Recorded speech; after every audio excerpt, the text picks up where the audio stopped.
Buenas, vamos a iniciar con la clase número 1 del módulo 4, que corresponde al tema de normas alimentarias. Recordar que estos módulos son parte del eh, programa de control de calidad e inocuidad. Vamos a estar revisando en una primera etapa toda la parte de requisitos de la norma ISO 22000 y su interpretación como tal. ¿Cuáles son los pasos que nosotros tenemos que estar revisando cuando vamos a implementar una norma?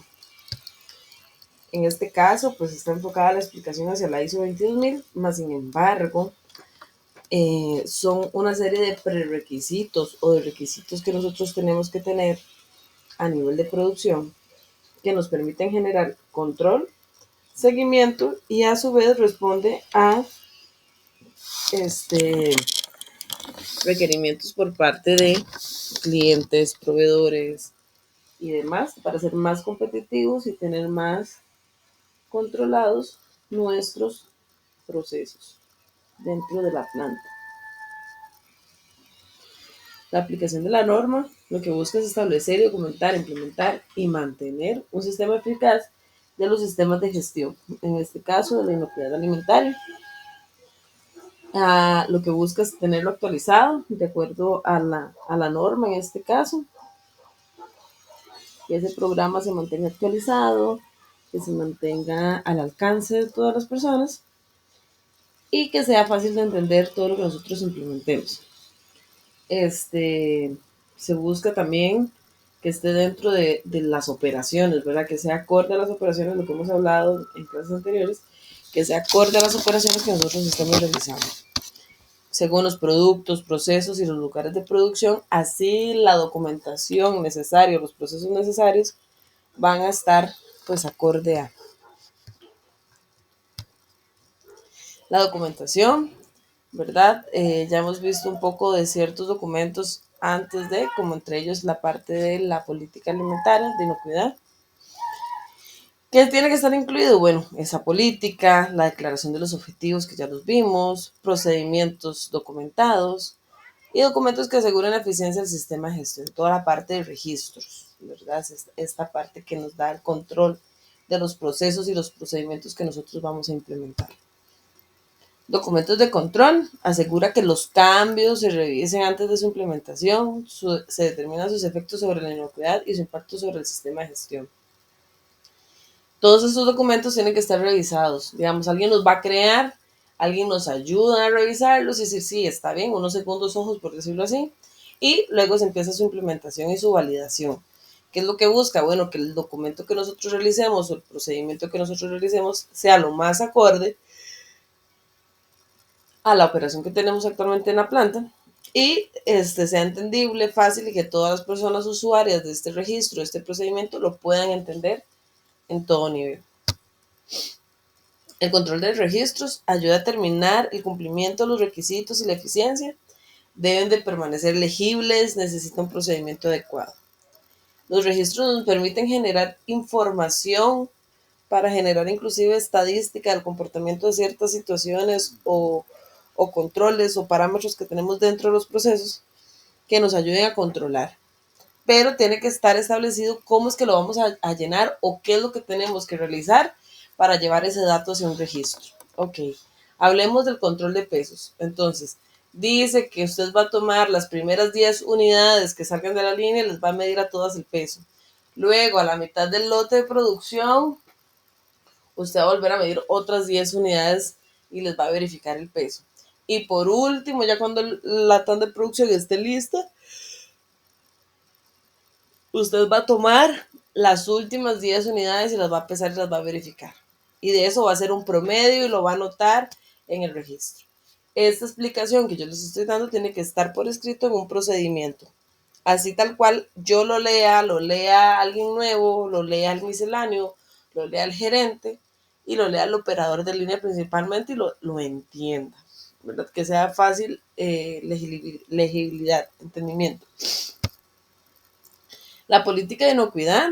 La alta dirección debe comprometerse con una política de inocuidad de alimentos, además de, tiene que definirse, documentarse y comunicarla. Esta parte de la política de inocuidad ya la habíamos visto, que corresponde a los objetivos que la empresa tenga a bien asumir y definir cuáles van a ser esas estrategias, cuáles van a ser esos objetivos en tiempo, que sean medibles, que sean entendibles y cómo los va a traslapar o cómo los va a llevar hacia toda la organización, cómo toda la organización se va a enterar de esa política y qué es lo que estamos buscando a nivel de calidad e inocuidad.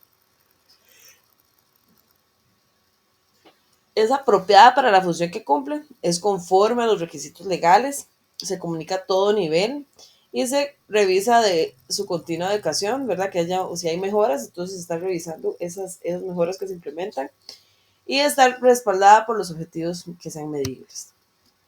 Corresponde muy similar a la política de calidad. Un ejemplo, Dulces Golosos, empresa productora de golosinas, tiene compromiso de elaborar productos inocuos que satisfagan las necesidades de nuestros clientes en conformidad con los requisitos legales y de la empresa mediante el mejoramiento continuo de nuestros procesos de mejoramiento, asegurando su seguimiento y suministro de recursos necesarios.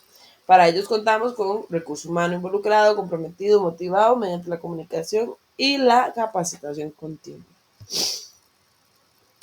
Características de los sistemas de gestión, ¿verdad? Tiene dos características esenciales. Tiene que corresponder a una planificación, o sea, qué etapas vamos a ir abarcando, qué procesos vamos a ir abarcando, cuáles son nuestras prioridades. Y a su vez, responde a alguien, ¿verdad? Alguien tiene que dar esa responsabilidad y alguien tiene que darle seguimiento, tomar las decisiones sobre la información que los sistemas nos generan. No es solamente anotar un registro o un dato por anotarlo, sino que realmente nosotros asumamos esa información y la podamos validar, la podamos interpretar y tomar decisiones con respecto a esa información que el sistema de gestión nos está arrojando. Es muy importante en el ejemplo de los pesos decir, bueno, las primeras 10 unidades, el promedio me dio 10.6, la segunda me dio 10.3 y la otra me dio 9 punto algo. ¿Verdad? Que hay mucha variación en los pesos. Entonces, ¿qué quiere decir esa información? O lo estamos haciendo mal, o el sistema dosificado está mal, o la romana puede que esté descalibrada, o algún otro factor está ahí interviniendo en la toma de ese peso. Entonces, es ahí donde nosotros tomamos decisiones y analizamos y revisamos nuestro sistema para analizar qué es lo que sigue. ¿Verdad? ¿Qué vamos a hacer? Bueno, vamos a revisar primero la balanza, vamos a mandarla a calibrar. No vea el sistema dosificado, venga, vamos a calibrarlo con los operarios de mantenimiento o con el proveedor. No vea, es tal otra cosa, digamos, nos incide que el nivel del piso nos desajusta todo el sistema de pesaje. Ah, ok. Entonces, así sucesivamente es como nosotros vamos a tomar acciones para resolver ciertos problemas o ciertas desviaciones. Planificación, ayuda a cumplir los requisitos, los objetivos que apoyan la inocuidad de los alimentos y se lleva a cabo, ¿verdad? Como les decía, que vamos a abarcar o cuáles van a ser nuestras prioridades para darle seguimiento al sistema. Se mantiene la integridad del sistema a través de los cambios, esa actualización constante de los procedimientos. Recordemos que, lo que estemos haciendo ahorita siempre tenemos que buscar la mejora continua. Y ya tal vez algún compañero, algún colaborador dijo, no, mira, podemos ahorrarnos este paso o este paso no es necesario y lo vamos a hacer de esta nueva forma. Se valida, se ejecuta. Ah, ok, ya lo vimos. Vamos a actualizar el procedimiento, vamos a actualizar el registro. La responsabilidad, ¿verdad? Tienen que estar definidos. Como les decía, alguien que lo revise, alguien que lo realice y alguien que tome las decisiones.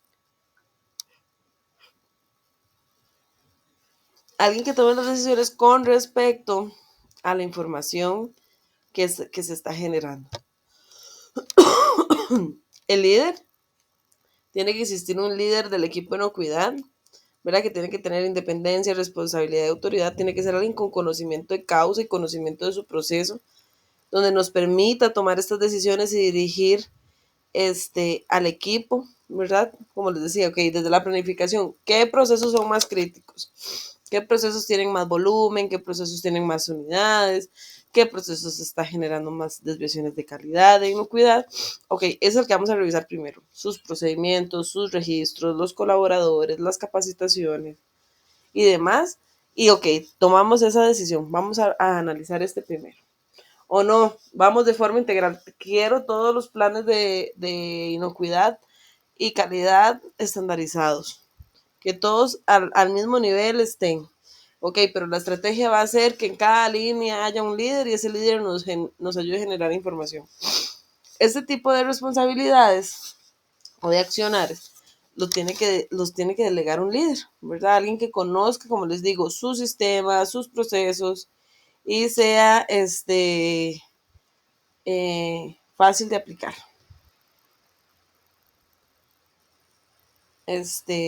Para saber. Dirigir y organizar el trabajo en equipo, asegurar la formación de los miembros, o sea que todos sepamos de qué estamos hablando, y informar a la alta dirección sobre la inocuidad, de cómo está yendo ese proceso. Como les decía, ¿verdad? Tiene que incluir relaciones con partes externas sobre lo referente al sistema de inocuidad, ¿verdad? Estar en esa constante actualización entre lo que diga el gobierno que nosotros o las autoridades competentes con respecto a lo que estamos implementando y con respecto a lo que está saliendo de nuestra planta. Entonces, nosotros tenemos que estar en esa actualización constante con respecto a ese paradigma, con respecto a esas líneas que nosotros tenemos que empezar a cuidar y a resguardar. La comunicación externa, ¿verdad? Nosotros tenemos que dar garantía a lo que estamos haciendo. Así como damos garantía de la calidad del producto, tenemos que dar garantía de la inocuidad. Entonces, vamos a realizar propagandas o estrategias donde nuestros clientes, nuestros proveedores, las autoridades estén seguras que lo que estamos nosotros produciendo está dentro de lo que se requiere y dentro de lo que nosotros estamos declarando como productores de algún bien o servicio. ¿Qué significa esto? Bueno, que si estamos diciendo que nosotros estamos garantizando productos 100% inocuos, dentro de nuestra planta se están realizando todos los procesos de sanitización de equipos y utensilios correctamente. El personal se mantiene comprometido con la parte de buenas prácticas de manufactura. Estamos realizando todos los análisis necesarios de forma periódica, ya sea mensual, trimestral o semestral, al respecto, con para validar que nuestros procesos estén bien. Y toda esta información se mantiene actualizada y se puede consultar en cualquier momento según sea necesario. Entonces, nuestros proveedores también los comprometemos a que nos den materia prima de alta calidad y cumpla con esos estándares para poderlos involucrar en nuestros procesos y asimismo nosotros poder entregar un producto con esa garantía, ¿verdad? Como les decía, se debe informar siempre si vamos a ver alguna mejora de algún producto, de algún sistema, de algún proceso de desinfección, algún requisito o alguna queja. Toda esta información siempre tiene que estar ahí validada y expuesta para que todo el mundo la conozca. La preparación y respuesta ante emergencias. Ok, cuando sea alguna desviación de calidad, nosotros tenemos que mantener en conjunto con la alta dirección, las gerencias, saber qué es lo que vamos a hacer y cuándo lo vamos a implementar, ¿verdad? Ahí nace ese plan de emergencias, de procedimientos de emergencia cuando hay alguna desviación y hay que estarlo también, igualmente revisando, ejecutando, inclusive haciendo ejercicios de simulacro, ok, mira, se contaminó, cayó agua contaminada a X proceso, ¿qué hacemos?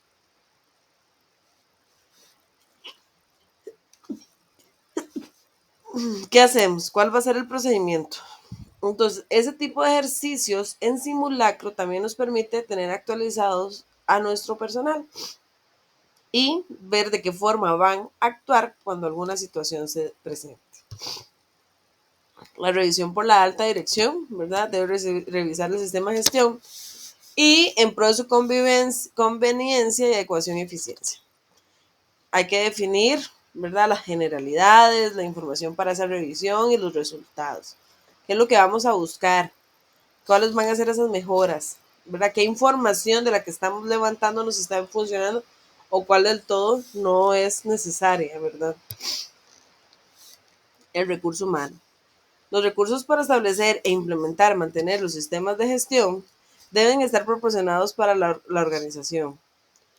Deben ser competentes con educación, formación y habilidades, y debe definir las responsabilidades y la autoridad que le compete a cada uno. ¿Qué quiere decir esto? Bueno, nosotros como líderes dentro de una producción tenemos que tener personas claves que nos ayuden en esos pequeños accionarios. Ok, si es a nivel de línea que tenemos registros, entonces que el líder de línea o la persona responsable por la línea revise o llene o complete la información necesaria de forma verídica, ¿verdad? Entonces es ahí donde nosotros tenemos que revisar que esas personas estén capacitadas, conozcan sobre el proceso y conozcan sobre lo que se está realizando. ¿Para qué? Para que ellos cuando levanten esa información y la plasmen en un registro, sea totalmente entendible a qué corresponde y qué significa esa información y podamos tomar decisiones inmediatas. Si es alguna desviación de calidad, ok, reporto a quien corresponda. Es decir, bueno, está fuera los parámetros de un grado Brix o del pH, y si es algún tema de inocuidad, mira, hubo una contaminación o algo que se para el proceso, se saca ese producto, se hace el proceso de desinfección de la línea y volvemos a producir. Ok, ese es el accionar para ese tipo de cosas. Entonces, tener claro quién lo va a ejecutar, quién lo va a revisar, qué se va a hacer y cuándo se va a hacer es importante para garantizar el éxito de los sistemas de gestión de inocuidad, porque no hacemos nada con llenarnos con un montón de documentos, procedimientos y registros si las cosas del día a día no las podemos resolver con esa información. Entonces, ahí viene la parte de la gestión, en este caso que los recursos, tanto humanos, ¿verdad? Que estén con sus capacidades, pero también está la parte de infraestructura y ambiente de trabajo. Que la línea de proceso sea lo más lógica posible según nuestras operaciones. Que no genere puntos de contaminación o puntos de accidente o cosas que tal vez pueden ser viables arreglarlas o evitarlas más bien. Entonces tenemos siempre que pensar que nuestros procesos sean lo más fluidos posible, ¿verdad? Y tenemos que estar en esa, en esa, en esa revisión constante y en esas oportunidades de mejora constante.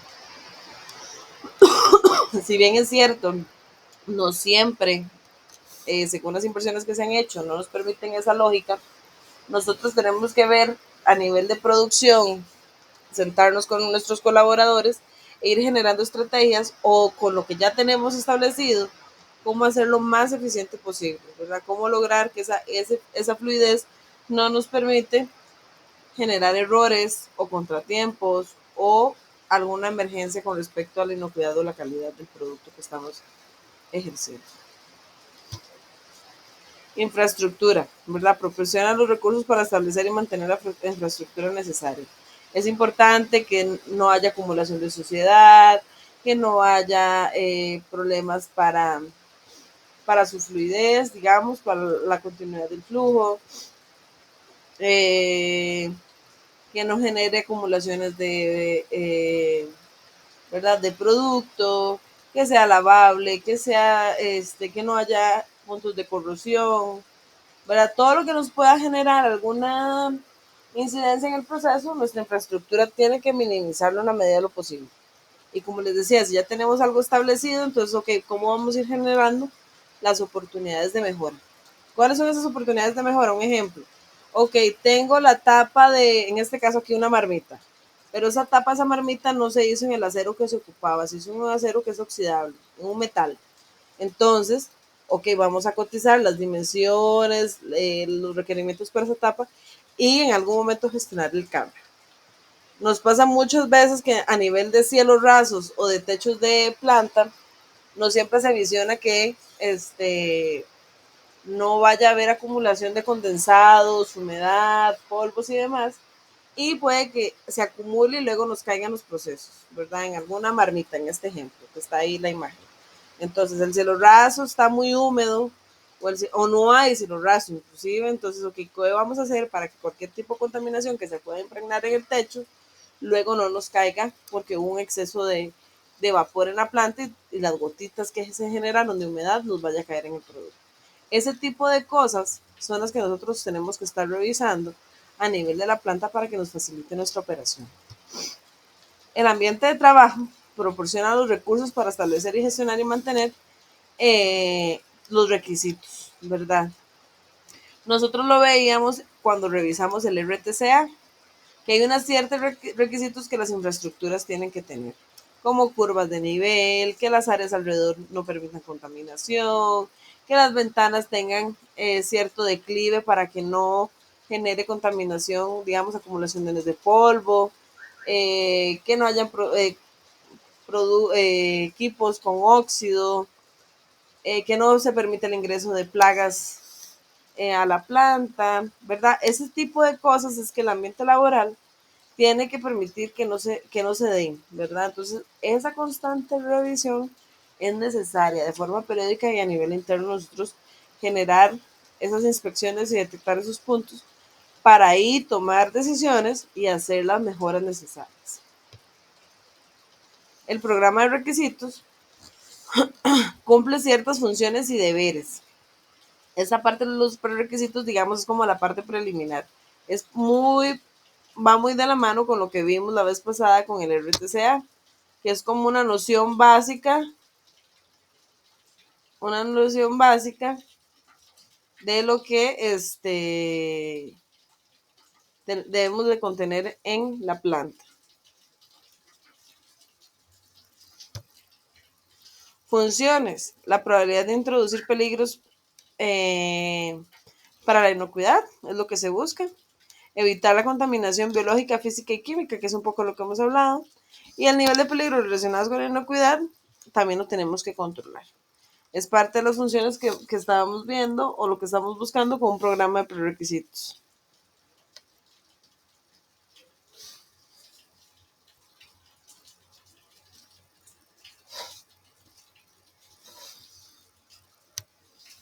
Deberes. Deben de ser apropiados a las necesidades de la organización, ¿verdad? Según los recursos que nosotros tenemos.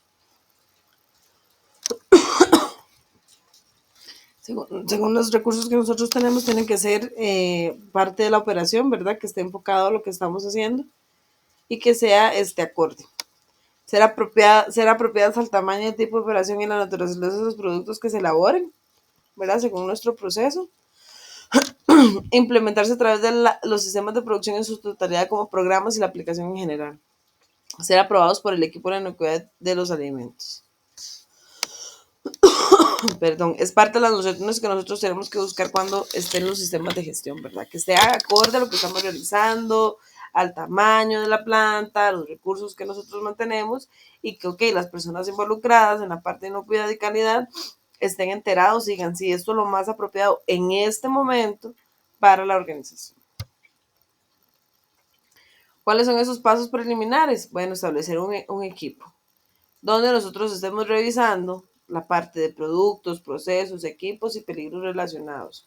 ¿Por qué? Porque ahí vamos a generar documentación, vamos a generar una primera versión de registros inclusive y vamos a detectarlo según estos 4 aspectos en este primer plano: productos, procesos, equipos y los peligros. Entonces, este equipo tiene que conocer su proceso y su producto desde el inicio hasta el final. ¿Para qué? Para que nos facilite identificar qué es lo que vamos a controlar y cuidar dentro de nuestro proceso para que no haya un riesgo de inocuidad.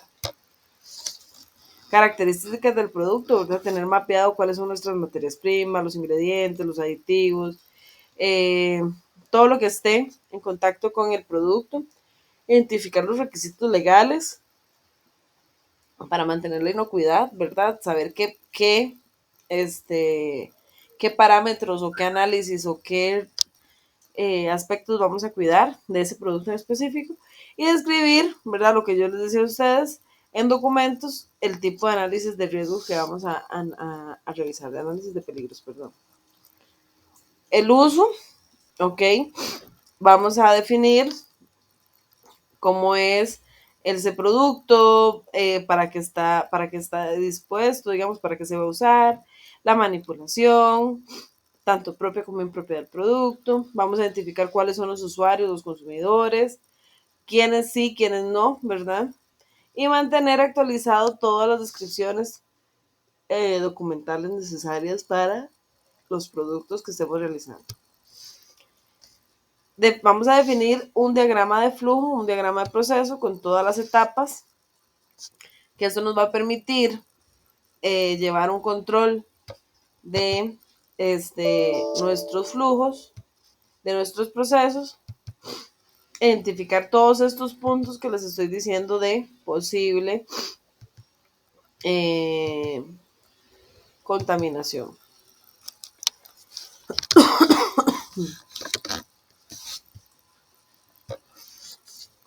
Vamos a tener definidas las etapas del proceso y las medidas de control que vamos a generar. Actualmente, ¿qué es lo que estamos generando? ¿Cuáles van a ser esas revisiones nuevas? ¿Cuáles van a ser esos parámetros? ¿Cuáles son los procedimientos y cuáles son los requisitos externos que nos estén solicitando de controlar?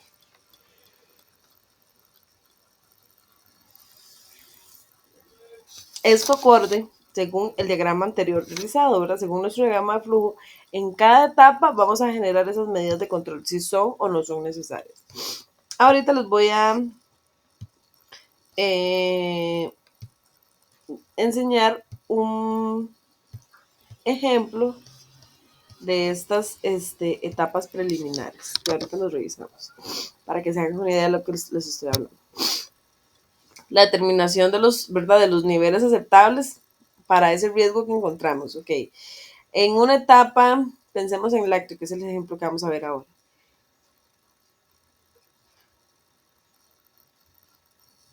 El producto puede venir contaminado con E. coli, con coliformes fecales totales. ¿Por qué? Porque viene de la leche, de la vaca, puede ser que en el momento de ordeño no haya habido una correcta desinfección de los equipos y las manos, y inclusive hasta la ura del animal, y entonces al momento que se colocó el sistema de ordeño, puede arrastrar cierta contaminación. Entonces, ¿qué se busca? Bueno, definir en qué momento yo voy a eliminar esa contaminación o voy a reducirla. Ok, está la pasteurización. Entonces yo digo que después de que pasa el proceso de pasteurización se eliminó la contaminación que había. Ahora bien, a nivel de requisito legal, está el RTCDA para análisis microbiológicos. Entonces él nos define los parámetros que yo voy a medirle a la leche fluida, sin ningún tratamiento térmico. Yo tomo una muestra y me dice que okay, la cantidad de coliformes totales tiene que estar en cierto rango. Si está más, está fuera de ese criterio. Si está menos, pues excelente. Entonces, ¿cuál va a ser el rango? Bueno, lo que me define el RTCA. Ese va a ser mi parámetro, número 1.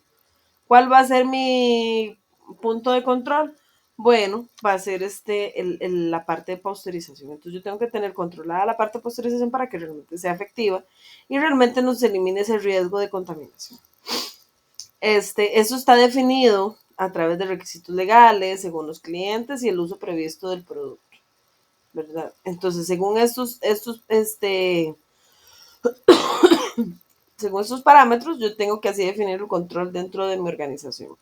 Ok, si el parámetro es de 1 a 3, pero dio 4, ok, lo que es en el proceso, después yo voy a hacer un flan o voy a hacer una leche condensada, ok, esa leche, a pesar de que yo tengo una pasteurización, después yo le voy a someter otro proceso de cocción. Entonces, esa contaminación se va a eliminar. Tal vez en ese primer punto no, pero en un segundo punto sí, ¿verdad?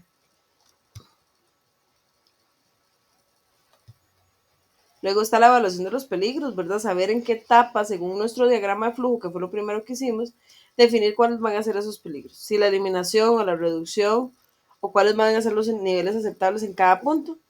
Cada peligro debe evaluarse de acuerdo a la posibilidad de severidad, los efectos adversos para la salud Y al final, la evaluación debe contribuir a una metodología, digamos, debe describirse una metodología a utilizar y cuáles van a ser esos registros que vamos a implementar. La selección y evaluación de esas medidas tiene que estar sujeta a el efecto sobre los peligros, ¿verdad?, relacionados con respecto a la salud, la viabilidad del seguimiento, que es el tema de los registros, que sean acordes y viables, que esté dentro de nuestro sistema de gestión. Ok, pensar en que si va a fallar, cómo luego contengo lo que les decía, lo de la leche, digamos que en un primer punto la pasteurización de la leche no la contuvo, pero después le voy a someter, porque voy a hacer una leche condensada, le voy a someter a otro proceso de cocción. La gravedad de las consecuencias y el establecimiento y la aplicación de esa medida de control para eliminar el riesgo, ¿verdad? El nivel de peligro. Que siempre tiene que haber una medida. Cuando yo defino que ese es mi punto de control, ok, ¿cuáles van a ser las medidas para yo poder controlarlo en ese momento? Ok, es un tema de temperatura, es un tema de pH, ok, estos son los rangos y se tiene que mantener acá. Entonces, ¿qué es lo que se busca con esa evaluación? Bueno, determinar cuál va a ser ese peligro. Entonces, a su vez, definir las medidas de control. Si es solamente para prevenir, si es para eliminar o es para reducir. Y, ¿verdad? Vamos a ver si lo manejamos a través de un prerequisito operativo o a través de un plan HSCP. Que por lo general, al ya identificar nosotros nuestros puntos críticos de control, de una vez lo metemos en nuestro sistema de HSCP, que es el control de puntos críticos en la producción. ¿Qué busca ese programa de prerequisitos? Bueno, busca tener procedimientos para los peligros de inocuidad, las medidas de control, procedimientos de seguimiento, las correcciones, las acciones correctivas, responsabilidad y autoridades y los registros de seguimiento. Vamos a revisar un momento esta primera etapa para que ustedes lo puedan tener claro. Este es un ejemplo real. Okay. Este es un ejemplo real para una empresa. ¿Qué tiene esto? Bueno, este es el HCCP, que por eso les decía que cuando nosotros determinamos puntos críticos de control, mejor es de una vez involucrarlo a una matriz de HCCP. ¿Qué busca esta matriz de HCCP? Bueno,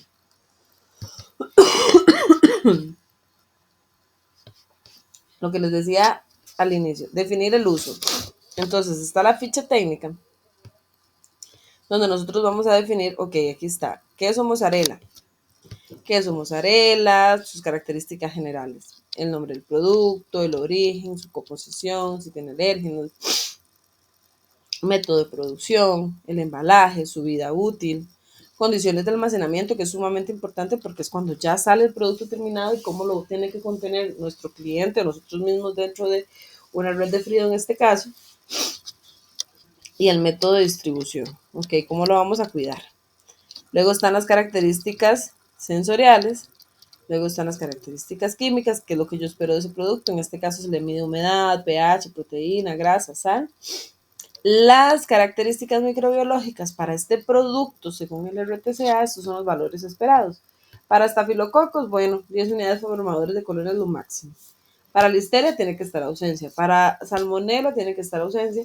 Y para Escherichia coli, que es la parte de coliformes fecales, tiene que estar en 10 unidades formadores de colonias.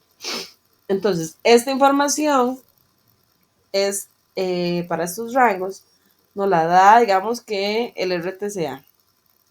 Pero tal cliente, en el caso de mozzarella, después lo usa en horneo. Entonces, tal vez el producto en fresco, si yo lo voy a ingerir, tiene que estar en 10 unidades formadores de colonias y si hay algún conteo. Pero como ese mozzarella, yo luego lo voy a utilizar para hacer alguna otra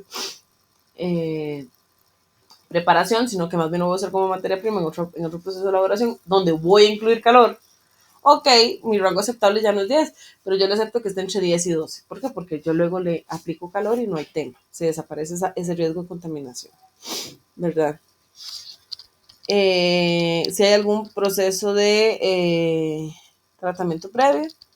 Y aquí en este caso, ¿verdad? Si ustedes ven, la ficha técnica dice requisitos legales y referencias aplicables. Entonces hay un parámetro interno, hay un criterio de RTCA a nivel microbiológico y hay un criterio de RTCA a nivel de especificaciones propias del producto.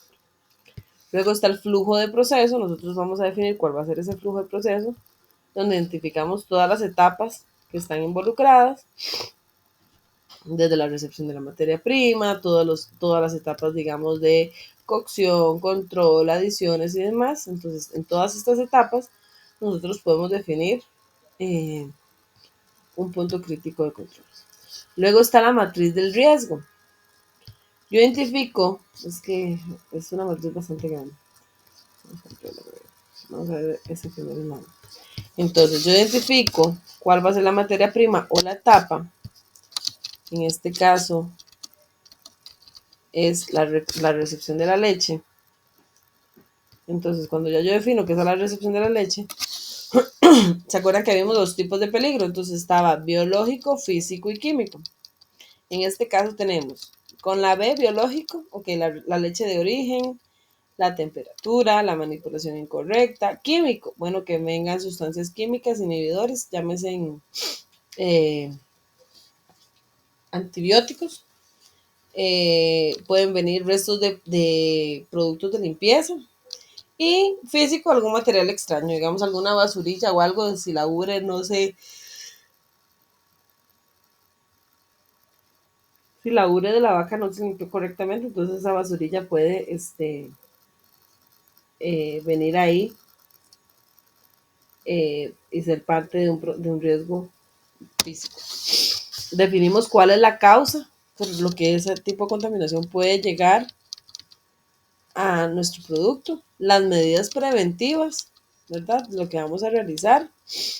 Y con respecto a la probabilidad de que se dé, la gravedad y si es significativo o no, ¿verdad? Entonces, esta gravedad va a depender mucho del efecto en la salud que tenga, en la salud de los humanos. Entonces, que venga, vamos a ver en este caso, la leche. Conocer la calidad de la leche es importante para garantizar.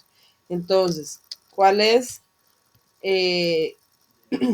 una medida preventiva? Bueno, que las instalaciones estén inocuas, que estén limpias, que facilite su proceso de ordeño donde no haya ninguna contaminación.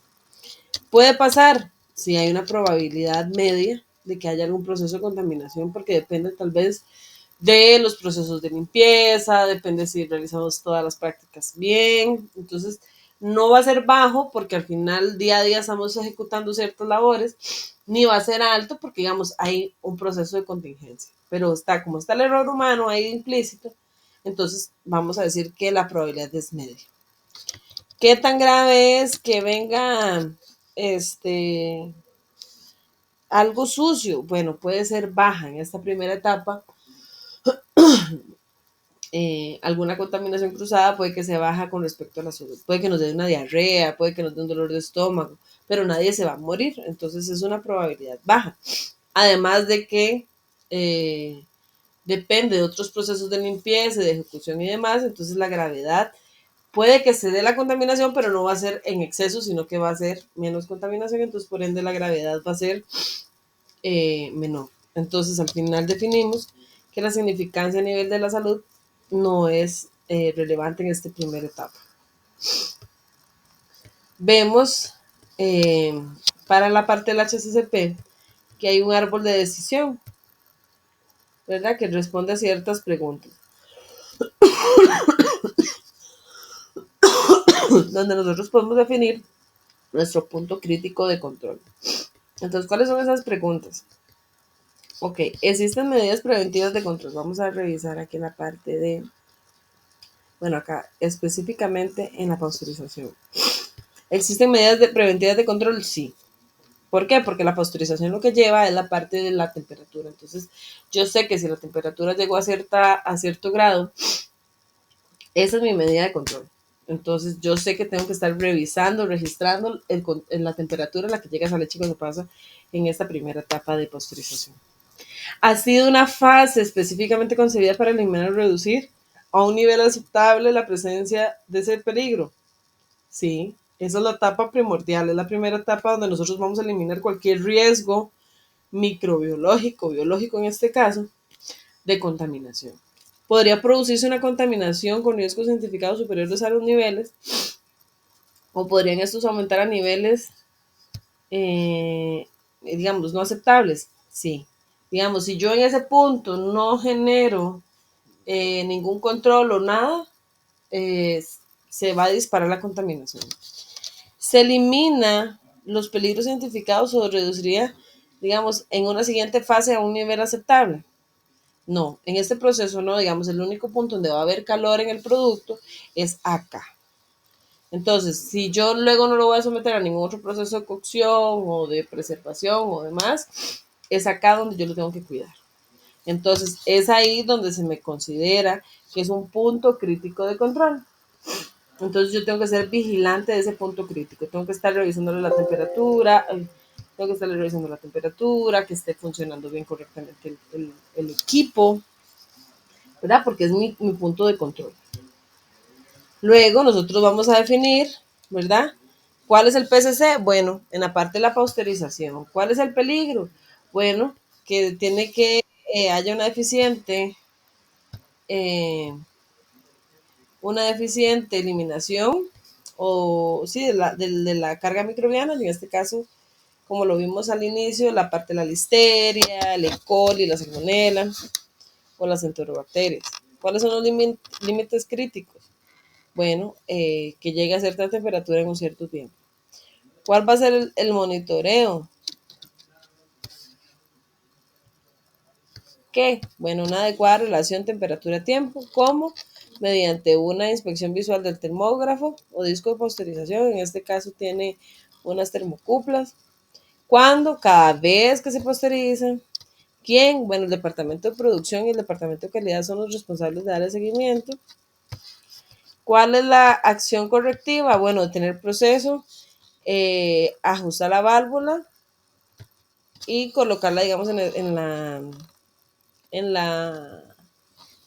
el ajuste correcto y reprocesar esa leche, volverla a pasar. ¿Cuál va a ser la verificación? Bueno, mediante el punto crítico de control. ¿Y cuáles son los registros? Bueno, el registro de monitoreo y el de acciones correctivas ya definidos, esos son los registros o los procedimientos relacionados a este punto crítico.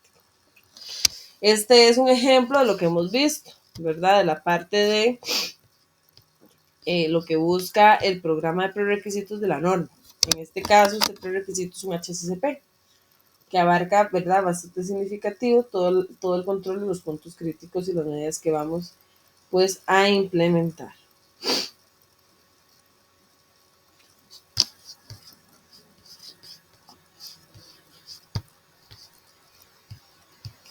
Por acá estaríamos con esta primera etapa de la revisión del programa de prerequisitos y de las medidas necesarias para generar el control de las diferentes etapas de nuestro proceso. Es importante entonces que definamos cuál es nuestro proceso, las etapas que tiene cada uno, quiénes van a ser los responsables de revisarlo, nosotros generar las medidas de control, los registros de control y también estar en esa constante actualización. Es importante que cuando nosotros hagamos una implementación o un diseño como este que les estoy dando, nosotros vayamos al piso de producción y lo revisemos de primera mano, que sí, que no, que existe actualmente y que no puede existir y que debemos de implementar y mejorar. Es sumamente importante que nosotros tengamos el cuidado y el control sobre esas etapas. ¿Por qué? Porque al final este es un ejercicio muy sencillo que nos va a facilitar muchas cosas más adelante y nos va a eliminar muchos riesgos posibles y asociados a la producción. Sin más, pues agradecerles el revisar el material y cualquier duda o consulta estoy para servirles.